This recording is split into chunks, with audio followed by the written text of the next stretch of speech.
দেখো, চাকরি পরীক্ষার জন্য এই ধরনের অঙ্ক কতটা ইম্পর্টেন্ট সেটা তোমরা থাম্বনেল দেখেই বুঝতে পেরেছ।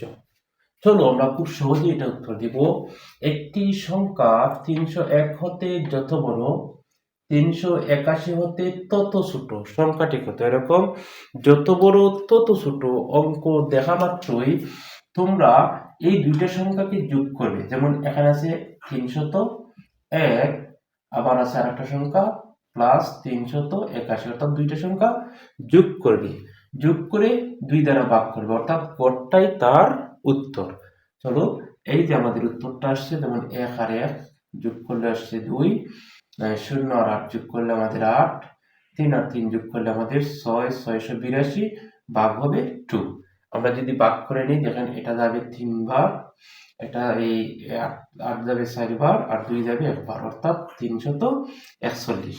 এর মানে আমাদের উত্তরটা হবে 341। আশা করি বুঝতে পেরেছ। এরকম অঙ্ক যাই আসুক না কেন, জাস্ট এই টেকনিকে করবে তোমরা, দেখবে মিলে যাবে। ধন্যবাদ সবাইকে।